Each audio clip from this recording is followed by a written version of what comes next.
about this holiday that so fascinates young and old alike? Halloween has remained at the heart of our yearly fall celebrations, the last hurrah before the cold of winter sets in. It is the one day of the year in which we can laugh at death. So we take pleasure in the morbid, the creepy, and the terrifying. So put on your costume, turn out the lights, and prepare to be frightened. And here we go. Let's Speak Geek. You're listening to the Geek Speak Radio Show On the Geek Speak Radio Show.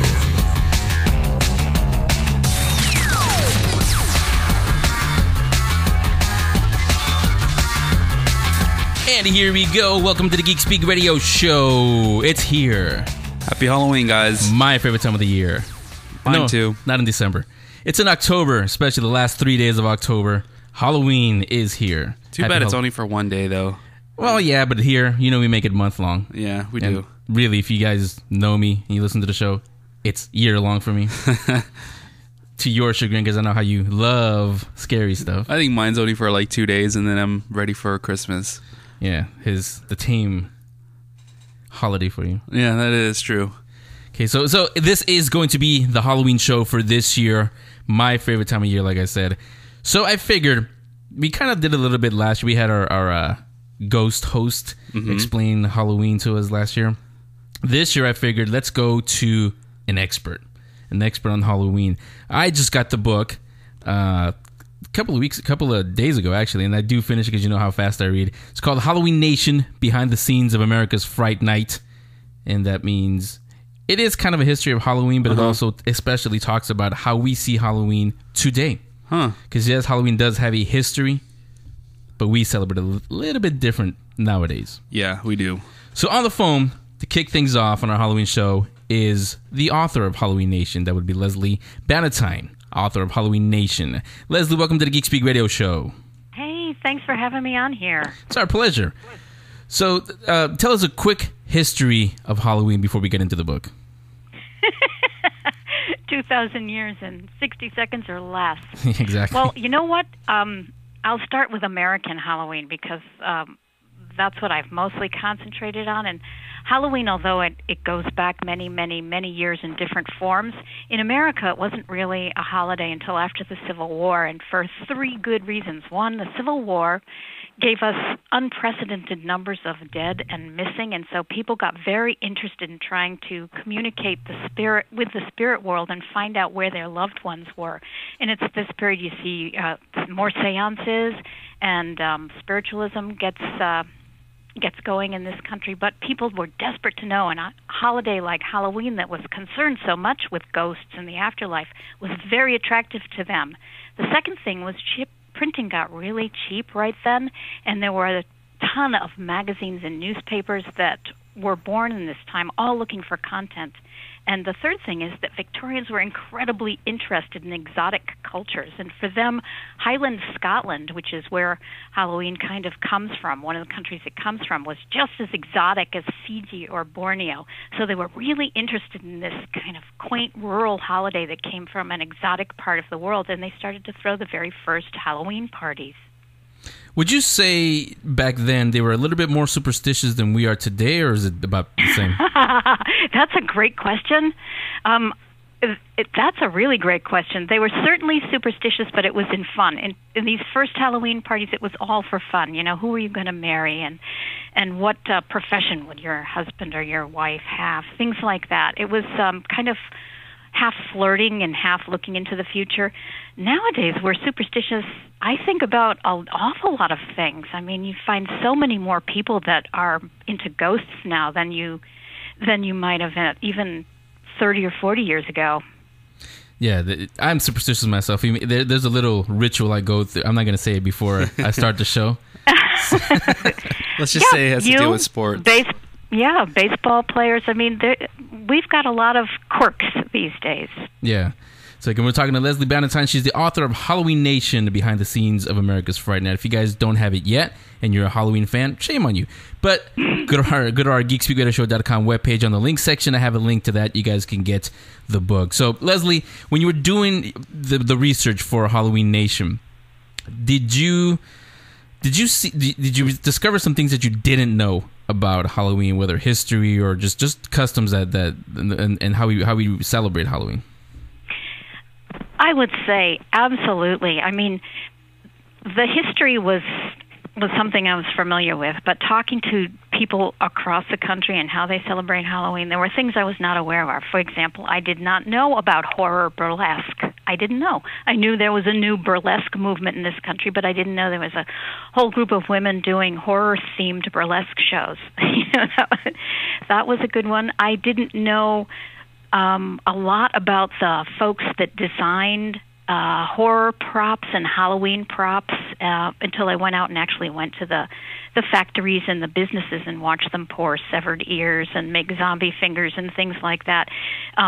Amazingly imaginative stuff. And I wasn't aware about how big pageants worked. Like I went and visited the people who put on the Village Parade in New York City, which is it's I guess our country's largest single Halloween night event. 60,000 people march, 2 million people watch. Mm-hmm. But there's a company that makes these giant puppets that are in the parade that each year they're different. They're a different theme. And so I watched those get built, and I had no idea. It's a whole slew of several hundred volunteers that put those things together. So it was all kind of interesting to me. Yeah, like I said, I have the Halloween Nation book, and I just finished reading it. That's what I found interesting too, and I never thought about it either. I mean, we enjoy not just during Halloween in October, but you know me, I like scary stuff anyway. Yeah, but it's actually a business. I mean, people have to create all those severed heads and body parts and all the things you see in the haunted attractions. They do, and they have to predict what's going to scare us. Yeah. You know, they have to predict in March or December even what's going to scare us the next year, which is one of the things I love about Halloween, because you can't actually do that 100% all the time.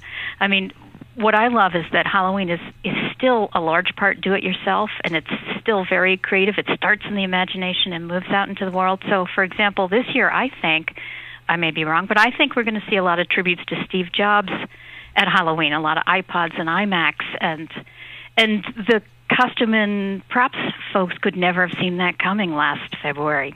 Yeah, Romo, don't you want to be an iPad for Halloween? No, I don't. But I do agree with you, because Halloween has become a business. Yeah. And I wanted to ask you, Leslie, do you think that Halloween has gone commercial? Too commercial. Yeah. Too commercial. That's I don't personally, but that's because I've spent a lot of time talking to people who make their own things. Yeah. So from my point of view, I know that there's instead of a group of people sitting in a boardroom trying to decide what we'll buy, I know that there are also people sitting in kitchens and basements and garages trying to figure out how to make something really, really cool for Halloween. Yeah. So from my point of view, yes, it's a huge mass market event. It is also a homemade, do-it-yourself original. Now, do you think holiday. that television and movies, especially the horror movies, have fed into this, or I would say was the kicker for this business, for the Halloween business? Yeah, absolutely. And Hollywood and Halloween have always been tied together. In the very early days, the first costumes were Minnie Mouse and Donald Duck. So you've always had a connection between popular culture and movies and television and Halloween. And it just got a huge bump when Halloween got associated with horror, and specifically with John Carpenter's 1978 Halloween movie, the first one. It was the first time that Halloween was really seen as a horror holiday, because the movie was called Halloween, it was set on Halloween, and it had Halloween as a theme. So it kind of made people think of Halloween differently from that point forward. And as Hollywood horror has gotten incredibly more graphic and more sophisticated, so have Halloween props, costumes, and entertainments. They definitely go hand in hand. Yeah, it seems like Halloween, especially the last 5-6 years, it's more about you look forward to what's the next Saw movie, or now the next Paranormal Activity movie. And to me, I like those. I like the original Saw actually more than what they've done with it. And I do like the Paranormal Activity movies, but to me, Halloween has always been. I keep it more traditional. I mean, I like being scared, and I like the history behind it, and I like you said, making my own costumes, because especially now, not just with the horror, but with the superhero movies, which we do talk about on the show here, but this year, Thor and Captain America are going to be the biggest costumes, and instead of making the costumes, parents go out and spend the money and make them. So that's what we meant by being more commercial than just about the fun. Certainly, certainly there's just a million things that you can buy out there. But I still think costumes are probably 80% inside the imagination. And so, you can put on a cape and a pair of ears and you're Batman, if you believe it, especially if you're 7. Yeah. Well, you need the voice, too. Well, I'm Batman. That helps, too. And this audience also, I mean, we've seen the costumes they come up with at conventions, so we know they're creative. Amazing. Yes. Amazing things, yes. Yeah, so again, we're talking to Leslie Bannatyne. She's the author of Halloween Nation, Behind the Scenes of America's Fright Night. The book is out now. Have a link up on GeekSpeakRadioShow.com in the link section. You can go there and order the book for yourself if you haven't gotten it. And before we take a quick break, one little question for you, Leslie, is what is your best Halloween memory, whether when you were younger, now, good, or bad? Oh, gosh. I can say 2. One's really short. I got my first kiss on Halloween. I don't know who it was. I was maybe 10 years old. He was Zorro. He came up behind me, kissed me on the cheek, and ran away. I don't know who he is to this day. Please step forward if you're listening. Or what it was. Or what it was. And then second, I would say, it was wonderful to be walking up 6th Avenue in the Village Parade with all those people. I did that in 2008, and it was just a joyful experience with everybody around you with a huge smile on their face and a million costumes I hadn't heard or thought about before, walking through the middle of New York City with, no traffic, just people. It was wonderful. Okay, so there you go. Again, Leslie Bannatyne, author, Halloween Nation, Behind the Scenes of America's Fright Night. I'm going to take a little break right now. We'll be right back and continue the conversation. Don't go anywhere. The Geek Speak Radio Show will be right back.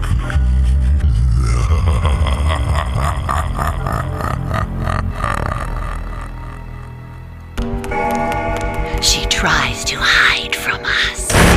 We seek her out, the one who stole our lives. We will find her. We will have our revenge. She is cursed, as are you. The door to the other side has been ripped open. We are free, and you will die.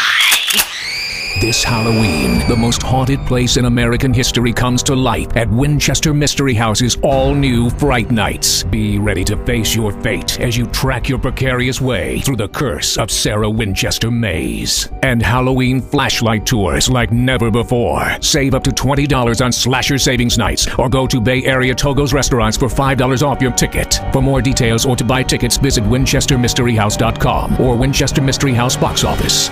This is the house that fear built.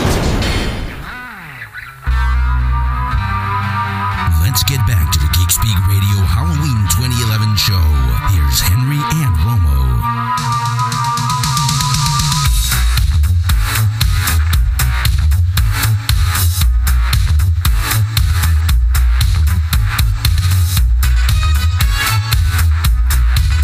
Everybody sing along. I know, right? Ghostbusters. Welcome back to the Geek Speak Radio Show, the Halloween 2011 show, talking to author Leslie Bannatyne, author of Halloween Nation, Behind the Scenes of America's Fright Night. Very good book. Yeah, it covers Halloween history, but also especially how we nowadays celebrate Halloween. Again, it's up on our link section on GeekSpeakRadioShow.com. If you don't have it, this is one that you definitely have to add to your collection. So, Leslie, I was thinking actually during the break, I had a chance earlier this year at WonderCon here in San Francisco to ask Robert Kirkman this question that I'm going to ask you. He gave me a fascinating, to quote a famous Vulcan, a fascinating answer. But let me ask you, why are zombies so popular today? Oh, I think they have Well, first of all, I'll tell you a couple of things. Number one, they're WYSIWYG. What you see is what you get. You know, there's nothing complicated about a zombie. Vampires are complicated. They're romantic. They're dark. They're brooding. You just don't know what they're going to do. Zombies, you certainly do. I think that's refreshing. I think pure instinct is refreshing in a monster. And they stand for so many things. I mean, I've been reading a lot of scholars are coming out talking about zombies now, and doctors. You know, they stand for anything from hard economic times to joblessness to the emptiness of life to the system eating itself alive to there are too many people on a small planet. You know, they stand for infectious disease.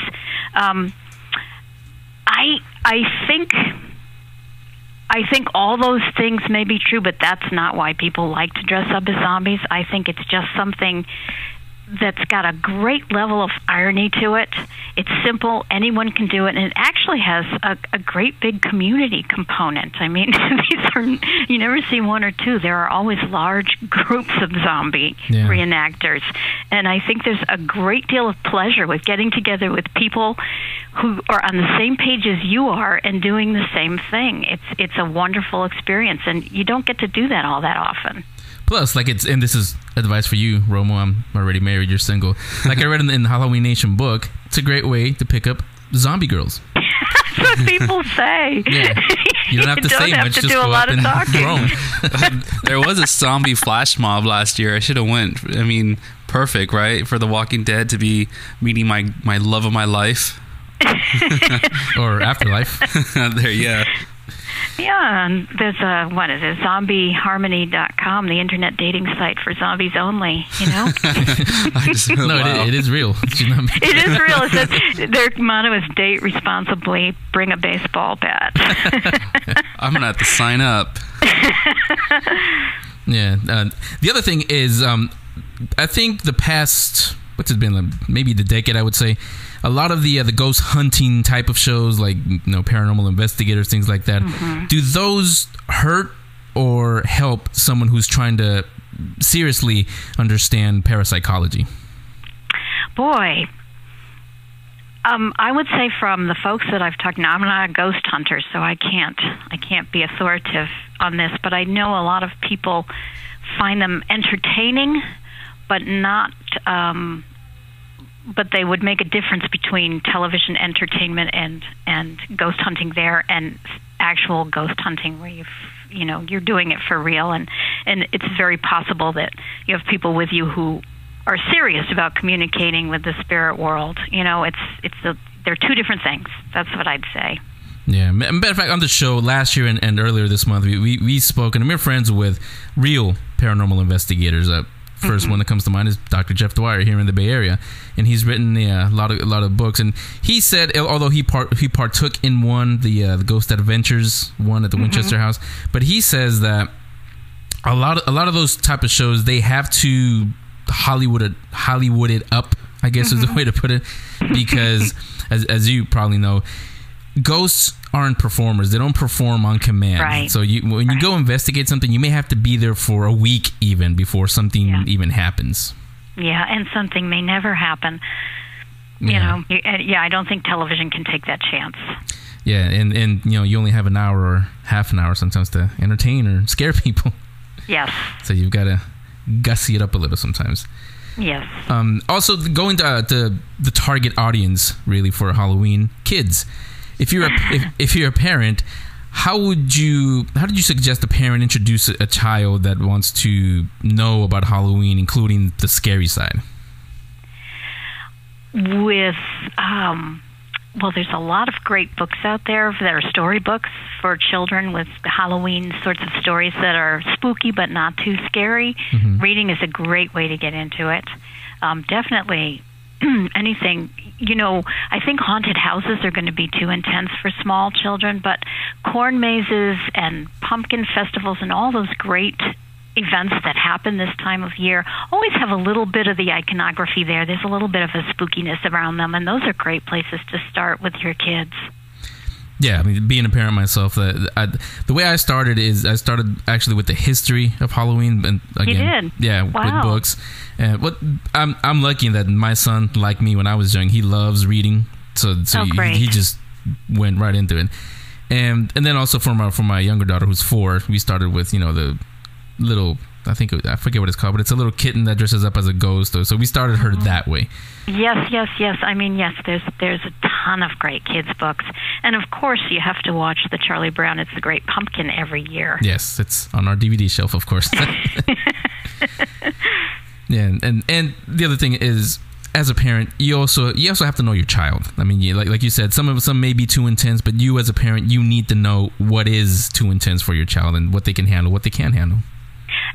Yes, that's true, absolutely. And trick-or-treating is not for every kid. There are shy kids who are frightened by costumes, and they don't want to knock on strangers' doors. They don't think it's all that much fun at all. I actually have one of those. So, yes, exactly. You have to know your kid. I had to trick-or-treat for my daughter when she was little. She wouldn't go up the stairs, so I would go up the stairs to the homeowner, knock on the door, say trick-or-treat, and then point at her out on the sidewalk. But she would dress up, right? She would dress up. That was not a problem. It was just talking to strangers. Yeah, you would think actually that for someone like that who is a little bit shy, it would be your one night to come out of your shell, so to speak, because you can be something or someone else. It's true, and when you're older, I think that applies in spades. But as a little kid, that was just not the case for her. Yeah, so again, we're talking to Lesley Bannatyne, author of Halloween Nation, Behind the Scenes of America's Fright Night. The book is available in stores now. It is, right? Still in stores? Yes, it is. Absolutely. Yeah, and again, I do have the link up on geekspeakradioshow.com if you guys haven't gotten it yet. So after, Lesley, after researching Halloween for the book, how do you think, and of course this is just what you think, but how do you think we'll be celebrating Halloween in years or even decades to come? What a great question. I think it's... What you think about it, to me, the way I've seen it is, I celebrated, like I said, more traditional, but the past 10, 12 years even, I would say it's gotten a bit more gory and violent. Right. Yeah, I think we may tap that out real soon, and who knows, things swing back and forth pendulum-like, so...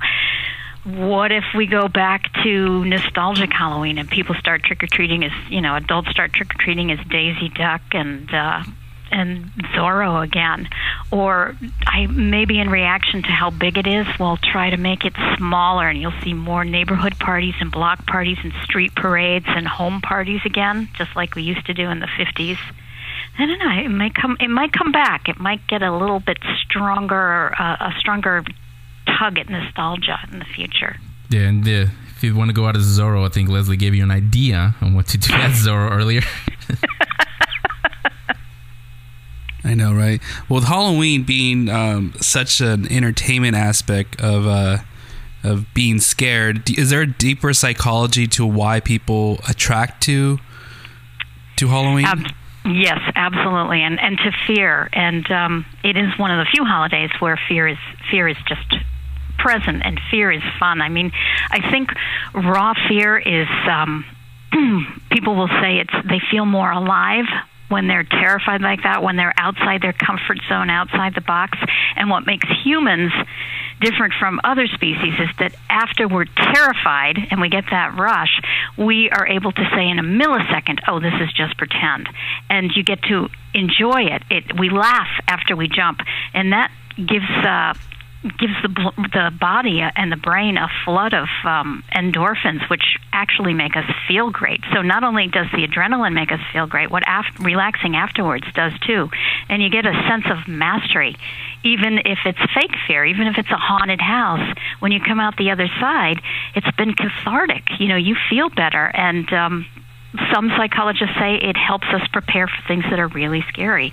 We get our skills together on times like Halloween. Yeah, and the last one for me, Lesley, is how do you celebrate Halloween? Well, because it's a weekend this year, and I love that, I've got a great haunted house to go to on Saturday. I've got a pumpkin carving event on Sunday, which I'm really looking forward to. And then Monday, the actual day, I'll stay home, dress as a witch, get out my fog machine, and give out full-size candy bars to the kids in my neighborhood. And even the ones that come dressed up but don't want to knock on your door. That's right. Everybody. Everybody. I don't like you can those even kids. be 18 and I'll give you candy. I don't care. So, yeah, it is for all the kids, small and tall. And tall. Mm-hmm. Yeah, so again, Leslie Bannatyne, her book is Halloween Nation, Behind the Scenes of America's Fright Night. Leslie, thank you very much for coming on. You're always welcome here, Halloween or not. And we wish you a happy Halloween. Thanks so much. Happy Halloween to you also. Okay, so let's continue on. I know you're getting a little bit scared over there. You're not showing it, but I'm going to make it kid-friendly for you. How about Halloween with a little Disney twist? Do I get a candy? Maybe. Yes. We're going to have to ask a certain mouse. So stay right there, and we'll be right back on the Halloween show. The Geek Speak Radio Show will be right back.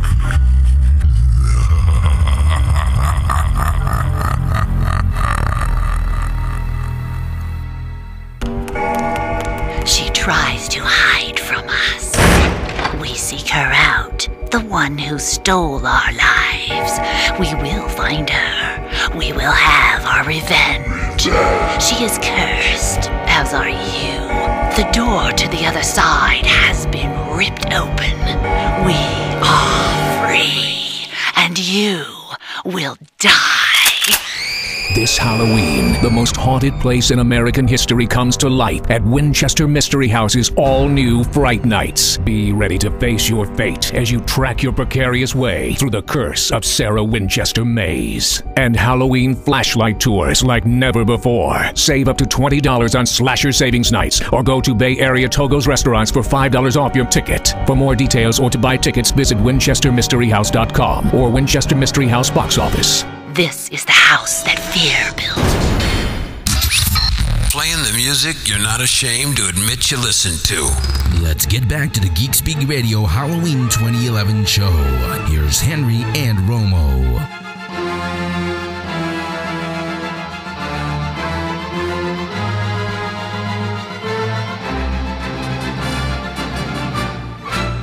Recognize that? Similar. What is it? What is it? Fantasia. That's what it was. Yeah. Man on Bald Mountain. Yeah, I couldn't put my. I was like, I know that sound. I just didn't know what. Yeah, a lot of people know that one. Very classic cartoon. Well, part of a classic cartoon, Fantasia. Welcome back to the Geek Speak Radio Show, by the way. Yes, it's the Halloween show. Hi. Had a little history of Halloween and how we celebrate Halloween today. Yeah.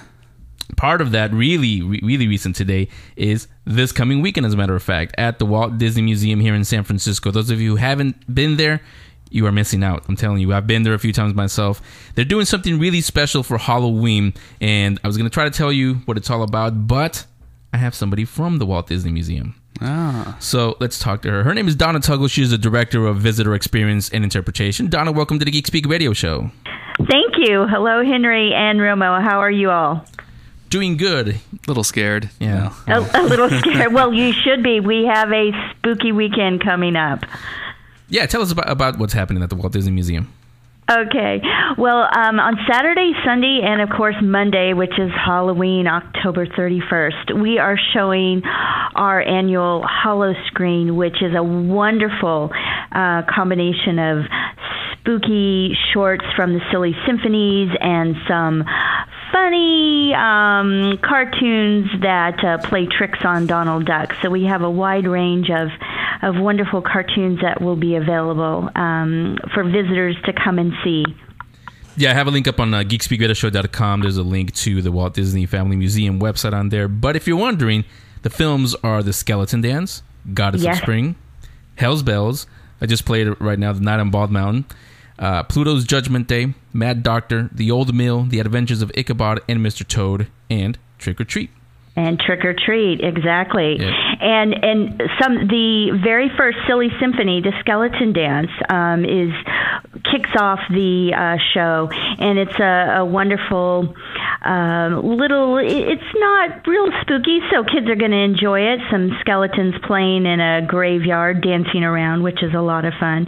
And then it goes right into Hell's Bells and Goddess of Spring, which you find the devil down in his cave down below, and so some spooky things thrown in, and of course Night on Bald Mountain, which was always very scary for me in Fantasia. I had to close my eyes, so it was very spooky. And then of course we have some laughs in The Mad Doctor, which shows Pluto being captured by a mad scientist, and Mickey Mouse, of course, comes to his rescue, fighting bats and mummies and skeletons.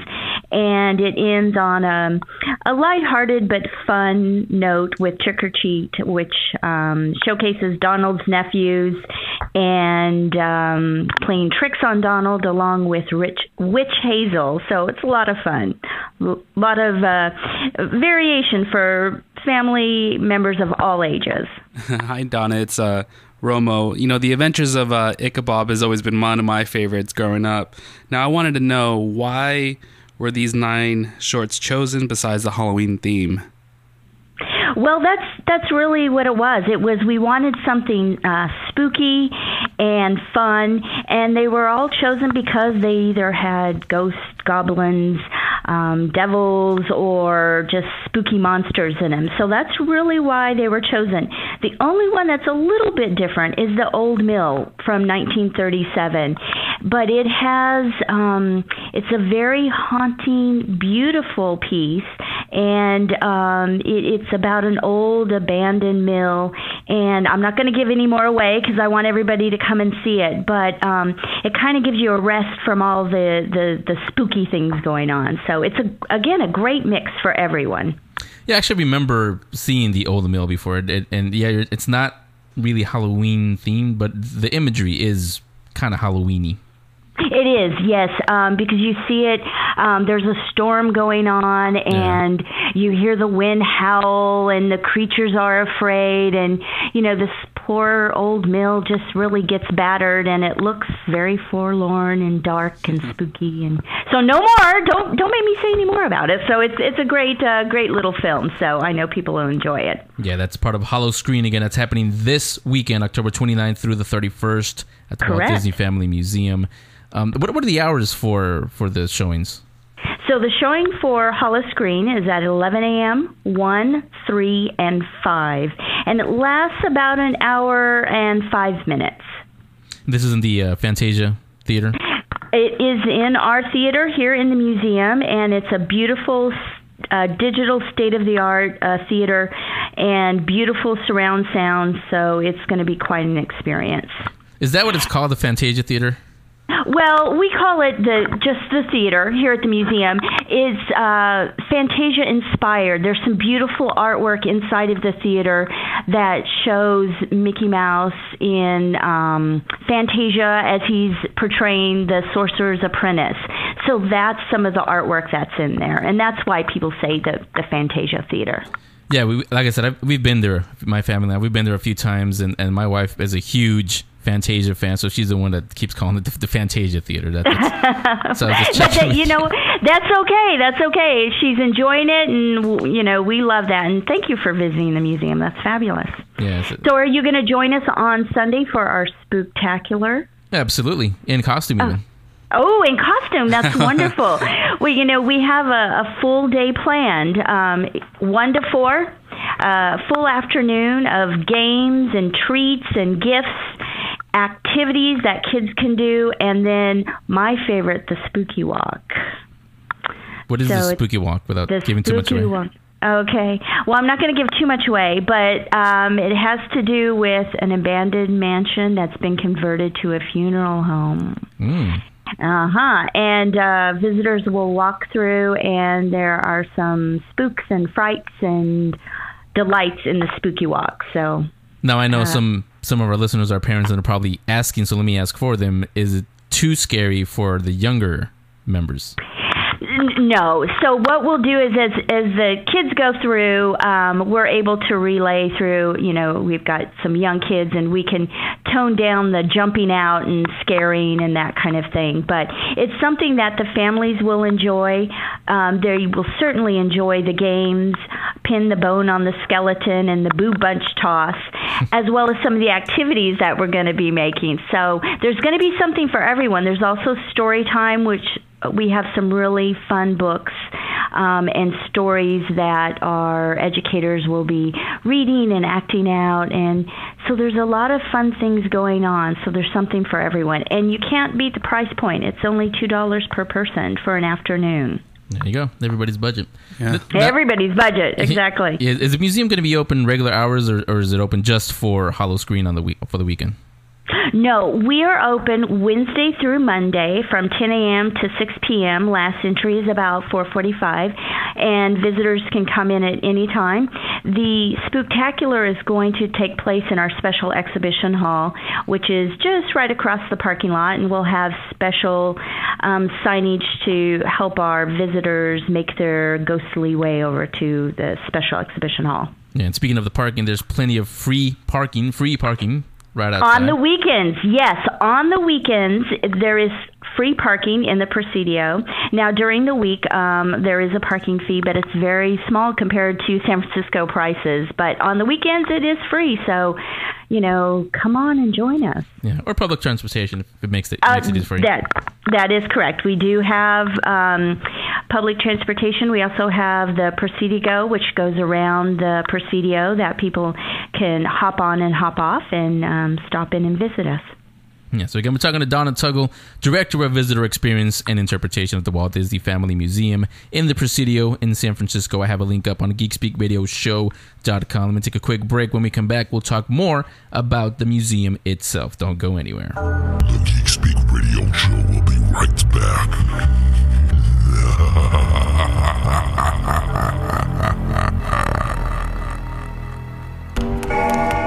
She tries to hide from us. We seek her out, the one who stole our lives. We will find her. We will have our revenge. She is cursed, as are you. The door to the other side has been ripped open. We are free, and you will die. This Halloween, the most haunted place in American history comes to light at Winchester Mystery House's all-new Fright Nights. Be ready to face your fate as you track your precarious way through the curse of Sarah Winchester Maze. And Halloween flashlight tours like never before. Save up to $20 on Slasher Savings Nights or go to Bay Area Togo's restaurants for $5 off your ticket. For more details or to buy tickets, visit WinchesterMysteryHouse.com or Winchester Mystery House box office. This is the house that fear built.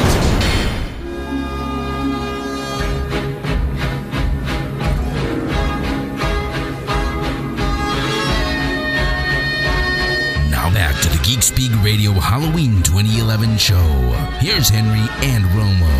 Boys and girls of every age, would you like to see something strange? Come with us and you will see. This our town of Halloween. This is Halloween. This is Halloween. This is the Geek Speak Radio Show, Halloween Show 2011. Welcome back. There's Romo. I'm Henry. This is Singing. And we're talking to Donna Tuggle, Director of Visitor Experience and Interpretation at the Walt Disney Family Museum here in San Francisco at the Presidio of San Francisco. So, Donna, tell us a little bit about the history of the Walt Disney Family Museum. Yes, we opened in October of 2009, so we're a relatively new museum. It's 4,000 square feet of nostalgia and technology and the history of Walt Disney the man. You get to go through 10 galleries that tell his story through his own voice. You hear from his collaborators, from his family, from his friends. And so it really brings to life everything that he experienced. You know, some of the great soaring successes and also some of the failures that he had. But he picked himself up and he kept going. And it's all here in the museum. Yeah, and I'm glad you said the man because, like I said, we've been there a few times. And when we first went there, especially my kids and my wife being the huge Disney fan that she is, we thought it was going to be about the history of Disney, Disneyland, and so forth. And that's in there because, of course, it is part of Walt Disney's history. But it is more Walt Disney's life story. You know, you see pictures of him when he was a young baby, Walt Disney. and it goes all the way. Won't give too much away. It goes all the way to what became what everybody loves, Disneyland, and everything that encompasses Disney. Right. Well, when before the museum even opened, his daughter Diane Disney Miller really was interested in making sure that people knew the story of Walt Disney. And she found out that a lot of the younger school-age children that were growing up didn't even know that there really was a man. They thought Walt Disney was just this company. And so it was very important to get that story out. And you're right, as you go through, you find out about Walt and everything that he went through. And you starts, of course, with his birth and goes through his passing in 1966. So it covers the gamut. But you're right, it also covers Disneyland, which was a big part of his life as well. Yeah, and not that we mind it being here, but why was the museum put in San Francisco rather than in Missouri, his where he was born, or Los Angeles even? Well, actually, he was born in Chicago. He was not born in Missouri. He lived some time in Missouri, and he also lived some time in Kansas. And then he moved, of course, to Hollywood. So sometimes I say, why not San Francisco? I mean, if you think about it, Walt Disney is a man of the world. Yeah. People all over the world know and love his work. I mean, think about some of the characters that he created, how much they're part of our society. So every place in the world has been touched by Walt Disney and his creative mind and in his innovation. San Francisco happens to be a wonderful hub right now of animation and technology. I mean, think of Lucasfilms and Pixar, all right here happening. So it made sense to be here in San Francisco. Yeah, Lucasfilm literally right down the road from the Walt Disney Family Museum. It is just right, yeah, exactly. Maybe 2 blocks at the most. You can just walk right down there. So it did make sense. It's a wonderful city, and also early on, Walt received the key to San Francisco. So a lot of people don't know that connection as well. So we have that picture when people come in, they can see that yes, there is a tie to San Francisco as well. Yeah, and again, we're talking to Donna Tuggle, Director of Visitor Experience and Interpretation at the Walt Disney Family Museum at the Presidio in San Francisco. And Donna, what special events are being planned, not just for Howl-O-Screen this weekend, but also for the upcoming holidays? Well, yes, switching seasons and holidays here, we have a special small exhibition opening called Disney Artists Holiday Wishes that opens November 5th and runs through December 31st. And it is a collection of 50 beautiful hand-drawn cards by 18 different Disney studio animators, comic strip artists, storymen, a musketeer, and even the creator of the voice of Donald Duck. So that will be in our theater lobby exhibition area. Yeah, and that starts November 5th, I think it is? Correct. It's November 5th, and it is part of your museum admission, so you can come in and see that. There's some wonderful artists that'll be included. Claude Coates, who worked on Snow White and the Seven Dwarfs and Dumbo. Ham Lusky, who worked on Pinocchio, Alice in Wonderland. I mentioned a musketeer, that's Roy Williams. And a little known fact is that he created the Mickey Mouse Club ears that you see in the early 1950s Mickey Mouse Club. And then the original voice of Donald Duck, Clarence Nash, he also has some hand-drawn cards in there. And it's really interesting because some of the cards follow the artists over the years, so you can see how their artistic style changed and how they grew to be better artists themselves. So it's really a very sweet and charming show. Yeah, what I find interesting is on the press release that I got is it says that they're Disney icons, legends now, but none of the cards are Disney themed or feature Disney characters, right? That's correct. They were all drawn by the artists, and they were their personal holiday cards. So instead of going out and buying a store-bought card, they would hand draw them, and send them to family and friends. So you won't see any characters and, anything company related. These are all just personal holiday sentiments from the artist to their family and friends. And will this go through November or to December, or how long will it go? It goes from November 5th, and it runs through December 31st. And they are part of our permanent collection. And this collection was started over 60 years ago by one specific collector. And it was given as a gift to the museum by Walter Disney Miller, who is the grandson of Walt Disney. Yeah, again, so that starts November 5th. November 5th? Yeah, and again, it's up on the link section on GeekSpeakRadioShow.com. You guys can go on there, get all the information. So again, it's Donna Tuggle, Director of Visitor Experience and Interpretation at the Walt Disney Family Museum. Their website, if you want to go there directly, is waltdisney.org. If not, all easy for you on the link section on GeekSpeakRadioShow.com. And don't forget, this weekend, October 29th through 31st, Hollow Screen, and on Sunday, the Spooktacular. Go in costume. Yeah. We hope to see you. Yeah, and your families. Yeah, yes. We'll all be there. So again, Donna, thanks a lot for coming on. You're welcome back anytime, and happy Halloween. Thank you. You too. Bye-bye. The Geek Speak Radio Show will be right back.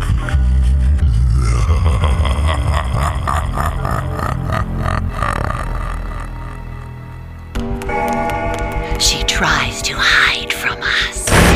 We seek her out, the one who stole our lives. We will find her. We will have our revenge. She is cursed, as are you. The door to the other side has been ripped open. We are free, and you will die. This Halloween, the most haunted place in American history comes to light at Winchester Mystery House's all-new Fright Nights. Be ready to face your fate as you track your precarious way through the curse of Sarah Winchester Maze. And Halloween flashlight tours like never before. Save up to $20 on Slasher Savings Nights, or go to Bay Area Togo's restaurants for $5 off your ticket. For more details or to buy tickets, visit WinchesterMysteryHouse.com or Winchester Mystery House box office. This is the house that fear built. You could accept the fact that this city is headed for a disaster of biblical proportion. What do you mean, biblical? What he means is Old Testament, Mr. Mayor. Real wrath of God type stuff. Exactly. Fire and brimstone coming down from the skies. Rivers and seas boiling. 40 years of darkness, earthquakes, volcanoes. The dead rising from the grave. Human sacrifice, dogs and cats living together. Mass hysteria. Let's get back to the Geek Speak Radio Halloween 2011 show. Here's Henry and Romo. We're back on the Geek Speak Radio Show. I was saying the Halloween Speak Show. Geek Speak Radio Show, the Halloween Show 2011. And we're going to keep it here in San Francisco. Yeah. Ghost Hunt Tour. Ooh, nice. Yeah, you would probably go, right? Yeah, I would. We were going to go, but something came up and we just weren't able to go. So, figured we'd have Jim, the tour guide of the San Francisco Ghost Hunt, on the phone with us. Jim, welcome to the Geek Speak Radio Show. Hi, Geek Speak. So, Jim, how are you? Before we begin, I was going to ask you, did you pronounce your last name Fassbinder or Fassbinder? Binder. So it's Jim Fassbinder. Yeah. I didn't want to mispronounce your name on the air. Yeah. So, don't worry about other things. Let's get into this before we get into the tour itself. What got you interested in the paranormal? I've always had an interest in the paranormal since I was a little kid. When I start the tour, I give a little brief resume of myself, and I start when I was in the crib. I've had supernatural experiences since I was in the crib, and it proved to be bad luck for me. My parents didn't understand it and let church deal with it, and they didn't do a good job either. So I decided just to put it off to the side, but every person's life takes these unexpected changes every so often. About 12, 13 years ago, mine took a turn.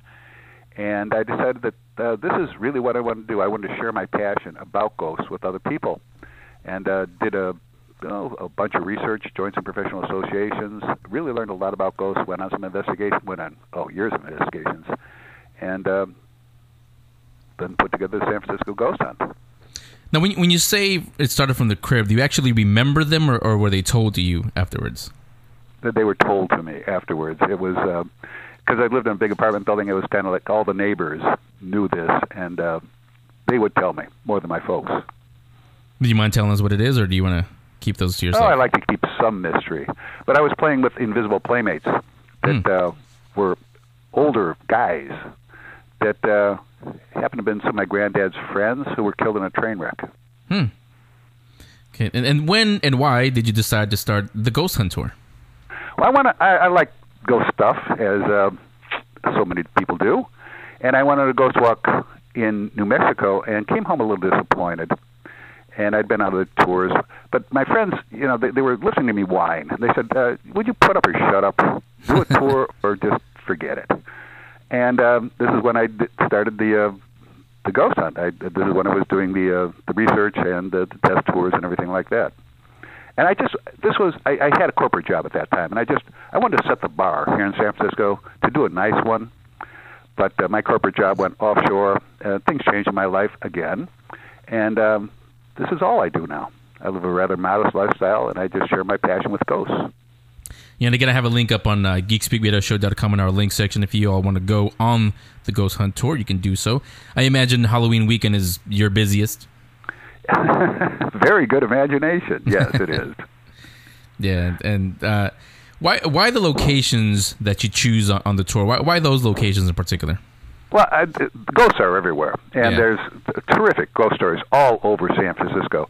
But I chose to do the tour in Pacific Heights for a couple of reasons. One, it's a nice neighborhood to walk through. It's fairly flat.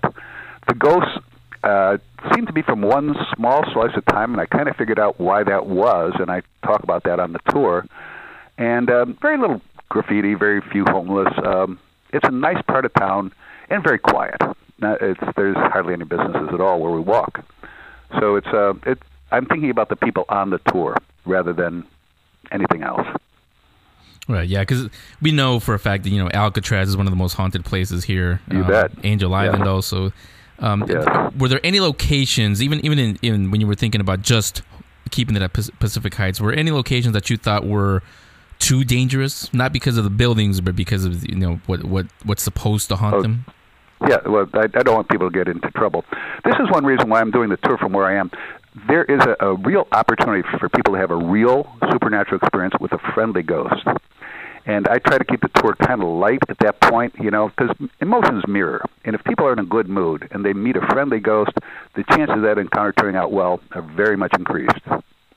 But as far as scary places, well, I was on the TAPS Ghost Hunter TV show from Alcatraz. That's kind of scary, kind of dangerous.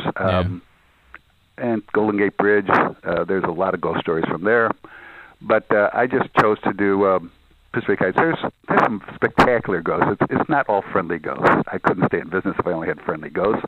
I've got cop freakouts and all kinds of crazy stuff happening on the tour, and people encountering ghosts, and not so friendly situations, but it was all very safe. Yeah, and you can't really guarantee that you'll see anything on every single tour. But no, I cannot guarantee the supernatural. Yeah, I don't know anybody who can. Yeah. I was going to say we've talked to a lot of paranormal investigators, and they say, you know, they're not ghosts. They're not performers. They don't. You can't snap your fingers and hey, here we are. Here, take our picture. Exactly, or give us some lotto numbers. You know, anything useful. They've got their own agenda, their own time schedule. But it's if I set up the situation, it's kind of like a fishing guide. You know, I tell people, you know, where the fish are, set them up with their gear, and take them to where the ghosts are, and let them experience it. And it does work out. Yeah, and like I said, up in our link section, there's a link to Jim's website for the Ghost Hunt Tour. On there, he also has a section where there's photographs sent in by people who have taken the tour, and a lot of them have the orbs. We've seen some of those in some of the pictures we take. Besides those, have you seen or have any guests reported anything that they felt was scary to them during the tour? All the time. I've been giving the tour now for 12 years.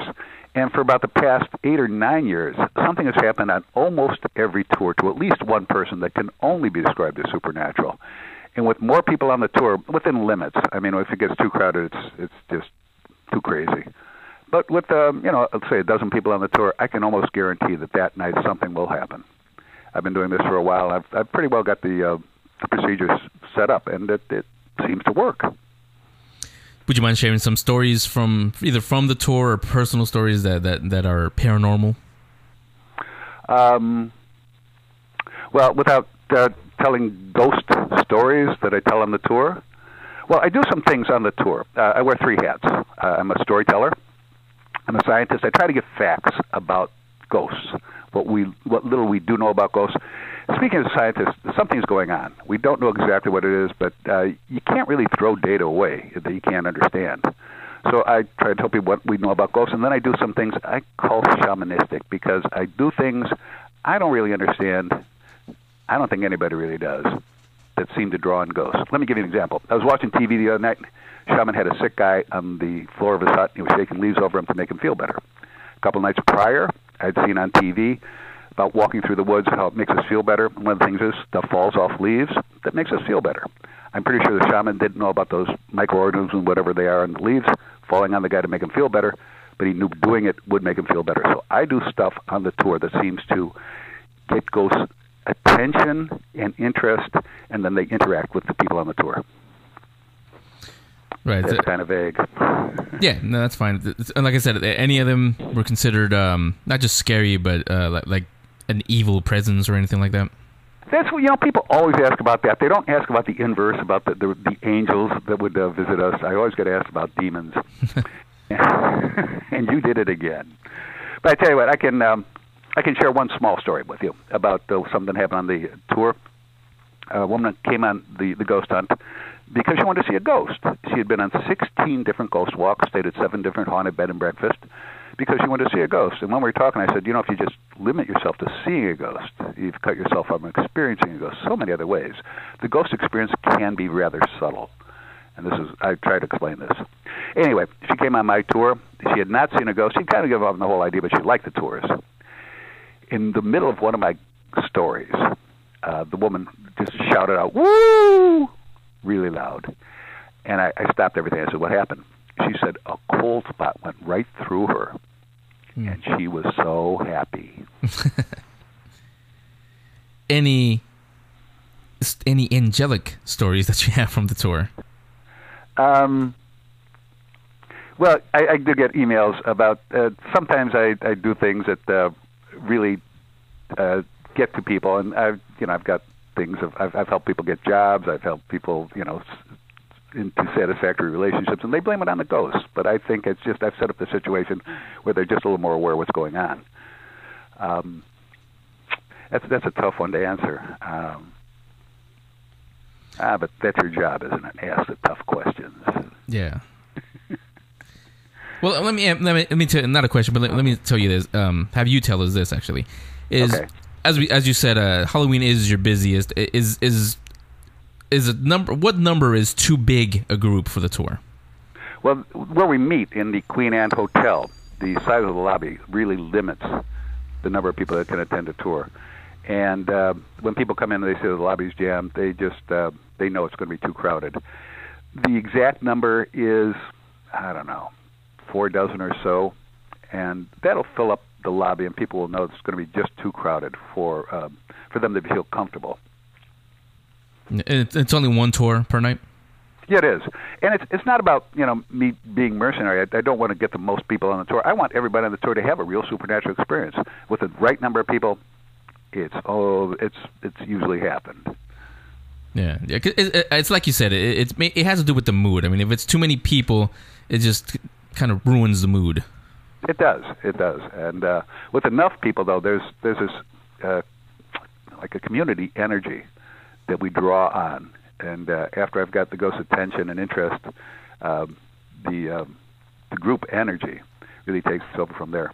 And this is, I don't like it, but a lot of the stuff that I do is on YouTube. And you can see that this is happening. Yeah.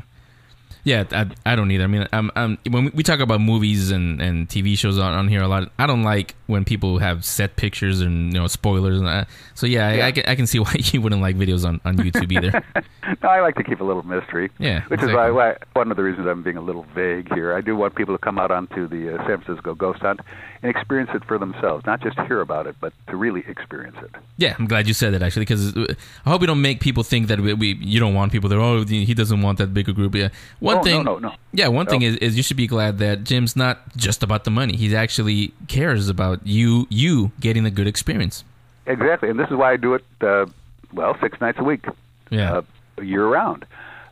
If the ghosts are here all the time, you don't have to come out at Halloween. I do appreciate it.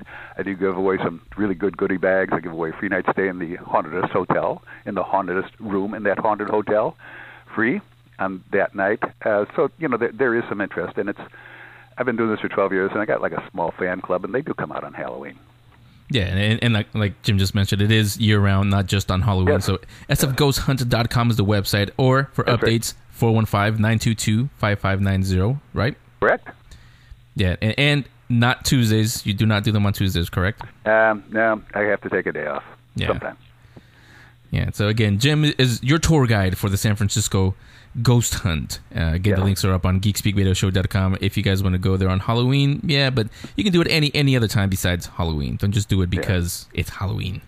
And do visit the website. You get some information about Halloween and what goes on the rest of the year. Right. So again, Jim, thanks a lot for coming on, and you're welcome back anytime. Like I said, we celebrate Halloween all year long here, not just on in October. San Francisco. You better believe it. Yeah, so it's great talking to you. Yes, thanks, Jim, and have a happy Halloween. Thank you. Happy Halloween to you too. Okay, thanks a lot. Okay, bye. Bye-bye. Jim Fassbinder, tour guide. sfghosthunt.com is the website. Again, on our link section on geekspeakradioshow.com, or call his hotline, 415-922-5590. Does it every day except on Tuesdays. Yes. Sounds like a fun event. Yeah, scary event for you. Oh, of course. Because, again, he can't guarantee, but you probably will see something. I think I know. San Francisco, as we know, we've said many times, Maybe it's is a bum. Very haunted. That's haunting there. Producer Damien, jump in here. Hi, Henry. Hi, Romo. What's up, man? I'm going to give you guys a homework assignment. Let's do. What is it? It's this. We have a contest going on, correct? Yeah, we do. With the Winchester Mystery House? Mm-hmm. Okay, we do have a big winner for the 4 VIP tickets. We'll announce you a little bit later. But Twitter followers. Oh, that's right, yeah. Do me a favor, both of you jump on your computers over there and find some of our Twitter followers so we can award a couple of VIP passes. While you do that, I'm going to take a trip to New York. All right, sounds fun. Hey, I want to go. So they'll look for some Twitters, and yes, this is your hint. Cheat a little. Go ahead and follow us, and they'll find it. And we will give a couple of you, actually, how many do we have? A few pairs to give away. Pairs, not the 4, just pairs to give away. VIP passes to the Curse of Sarah Winchester Maze. And while they do that, when you and I come back, we'll go to the East Coast to get scared. The Geek Speak Radio Show will be right back.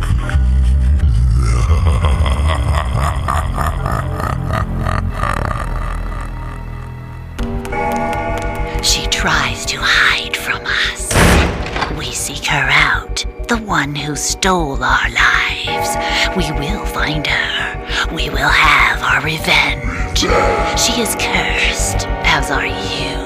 The door to the other side has been ripped open. We are free, and you will die. This Halloween, the most haunted place in American history comes to light at Winchester Mystery House's all-new Fright Nights. Be ready to face your fate as you track your precarious way through the Curse of Sarah Winchester Maze. And Halloween flashlight tours like never before. Save up to $20 on Slasher Savings Nights, or go to Bay Area Togo's restaurants for $5 off your ticket. For more details or to buy tickets, visit WinchesterMysteryHouse.com or Winchester Mystery House box office. This is the house that fear built. Hey, what's up, everybody? This is Justin Berger, director of Help 'Em Alive. Make sure you check us out at helpemalive.tv. You are currently listening to the Geek Speak Radio Show. Now back to the Geek Speak Radio Halloween 2011 show. Here's Henry and Romo.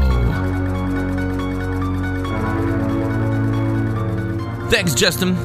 Happy Halloween to you, Anthony Larice, and everybody at Help I'm Alive, helpimalive.tv. Keep looking for that. Not just for Halloween, for any time for a real cool zombie web series. And we have some links for them up on geekspeakradioshow.com in the links section. So welcome back to the Geek Speak Radio Show Halloween show. Romo's not here. He is looking through our Twitters for some last-minute winners for the Winchester Mystery House contest that we're doing. And yes, we do have a winner in the Our House is Scarier Than Yours contest. We will announce who it is before the end of this show. Could it be you? You'll find out. Stay right there. Right now, we're going to talk to, well, first of all, let's go back a little bit. Remember at the beginning of the month, I asked all of you for some suggestions for haunted attractions in your cities. Now, this is for all across the country, not just here in the San Francisco Bay Area. We can do that on our own. Thank you very much. But I asked all of you for suggestions. Thank you for them, by the way. And during our research, we actually found a very, very good haunted attraction. It's on the East Coast. It's called Nightmare NYC. Yes, it's in New York. 8 years strong. This year, the theme is fairy tales.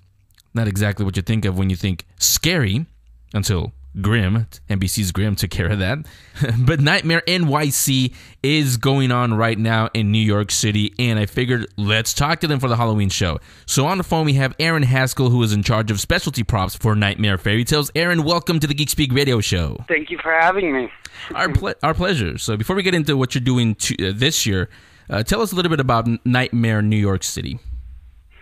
Well, Nightmare in New York City, this is our 8th year in New York City. We've actually done, one of the years we've done it in all 5 boroughs.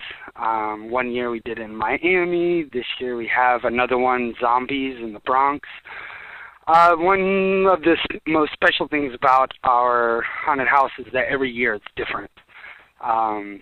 Whether depending on how many designers we're working with, just the idea for itself, every single year is a completely different house, which apparently is one thing that sets us apart from a lot of the other haunted houses in the country.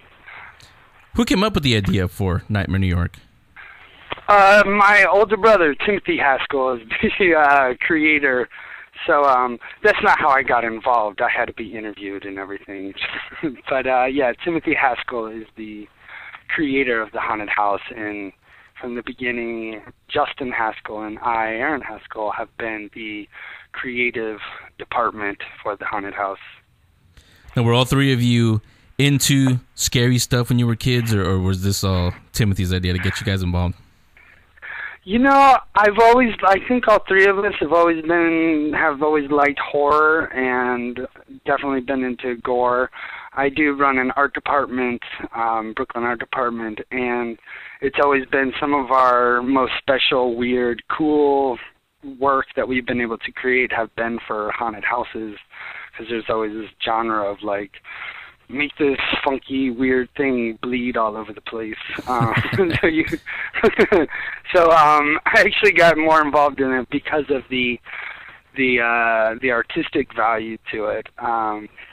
Tim, you know, he's a pop artist, so it's definitely a very popular culture theme to do haunted houses. So I think one day a friend just came up to him and was like, "You want to do something really cool, make New York City big, like build a haunted house," and sure enough, it worked. Yeah, and 8 years later, still going strong. So this year, who came up with the idea of fairy tales? Because that's not the first thing you think of when you think scary. Yeah, that's exactly. It took us many months to make it be scary. Tim is actually the original creator for all ideas for the house, and then he consults and he comes up with the idea of like, he already actually has next year's idea, so he's already started working on next year's haunted house. Everybody else, all the other designers, start being involved around like April, May, where we put in our input about what works in a room, what might make it scarier, what doesn't work. But he's the originator for all the ideas for the house itself. And then we come up with like, oh, I think you should have a Pinocchio room, or I think you should have this serial killer in this room. You should have that and that thing, and make it like this. Yeah, and then we're talking to Aaron Haskell, who in charge of specialty props for Nightmare Fairy Tales. That's the theme this year. And Aaron, what exactly did you do for Nightmare Fairy Tales? This year, I created 3 large-scale puppets for the house. So there's a Little Red Riding Hood room that the Little Red Riding Hood in the room actually controls a full-size wolf puppet. And then there is another room, the opposite, where the wolf is controlling a Little Red Riding Hood puppet, a full-scale little girl. And then there's the Pinocchio body puppet that is a ripoff on one of our ideas from a years past, where the Pinocchio's in the room, he looks like all the other Pinocchios, and then he scares you by moving in front of you, and it just looks like it's a still puppet at first. How big are the puppets? Well, like I said, the wolf is a full-scale wolf, so he's actually about 60 from head to tail, 60 inches, with all movable joints. And we've actually gotten several comments. People actually, the puppeteer that's in that room is actually very good. And people think that there's an actual wolf in the room, which is pretty cool. I'm very proud of the way that I designed it, but also the way that our puppeteer works it is amazing. And the little red puppet is a full-scale, like, 12-year-old girl, so it's like, I don't know, how tall is it? I think I made her like 4'8" or something like that. Yeah. Again, with all movable joints. My puppets, because the theme for this year is not just fairy tales, it's how we did it, was through the idea of being in a pop-up book, in actual, like, a children's book. So everything, the entire design from the forest to the flats where we painted all the outside of the houses and the cottages and everything is very two-dimensional. So along with the special props, with the puppets themselves, they're very, they're three-dimensional, obviously, because they're coming out at you. They're not on a canvas, but they are still, I work with wood, so they don't have too much three-dimensionality, and you actually see the wood. It's kind of a part of the abstract idea of, the how do I say this? The, like, old art for children's books, not like the way that children's books are made now. Like, the puppets are very abstract. So, like, you see all the wood and you kind of see the mechanics that actually make the wolf itself. Just like with the trees, you see that they are these flat silhouettes of trees that don't have leaves necessarily. There's a lot of moss, but everything's very two-dimensional, which surprisingly works really well in the house. It really makes you go into this other world. Yeah, the first thing I thought of when you were describing it is, and I'm sure listeners did too, is I thought back to when I was younger and I used to read the little golden book fairy tales when you open it up and it felt wooden and it just, like you said, it just looked like wood. That's probably the feel you were going for, right? Yeah, definitely. Tim came to me and because you can make the wolf so many different ways. One of the things also is that, building a haunted house, it's not like a movie, so there is this, you're not able to delve into it like you're watching a movie and you see a reality. You already know that you're in a fake scenario and there's sets and these are prop pieces. So we kind of went on the idea of, like, why not, like, really adventure into that and, like, really tell people you're in this fake thing. So you're in this fake thing, but then there's all this stuff jumping out at you. So it, like, kind of twists your mind a little bit about where you really are. So that's also why we did it. It just seemed like a better design choice instead of, like, let's make this wolf look like a wolf because people know that there's not a wolf in the room. You know what I mean? So it's like, it's one of the reasons why we don't like chainsaws and, like, Jason and Freddy Krueger, because it's just like everybody knows really that you're not gonna cut somebody's head off with a chainsaw. So to me, that's not really scary. Like, I need something that, like, really flips my mind around in where my scenario is. So, like, putting everybody in this space of two-dimensionality really kind of messes with people. Yeah, but I gotta say, I've been into a lot of haunted houses, a lot of attractions around here, because I love scary stuff myself also. And even though with the people who are going through the haunted house, even though we know it's fake, if it's done really, really good, I'm telling you, once you get in the middle, you forget and you actually think that you're in a movie or you're in the real thing. Yeah, I mean, I guess, yeah, I mean, I definitely see, especially with larger things, I definitely can probably agree with you, especially if the chainsaw is coming out of you out of the blue. Yeah. And I actually take that back. We actually did add a chainsaw last minute, last week. But, ours is much more, it's very artsy. It's a very artsy theme this year. Trying to bring in an additional crowd, not take away any audience, but just bring in different types of people that are in for the art scene as well. So that's also part of all the design. Yeah, again, we're talking to Aaron Haskell. He's in charge of specialty props for Nightmare Fairy Tales is the theme this year. So, Aaron, besides yourself and Tim and your other brothers, who else, including actors, is behind Nightmare Fairy Tales? Well, our set designer is Paul Smithyman, lighting designer Garen Marshall. Our sound is production manager Chris Connolly. Our sound, oh man, they're gonna hate me for forgetting their names right now. David Roy does our sound. There's a lot of people. Like I said, Tim's already getting the ideas for next year's house together, and we start with him in like April.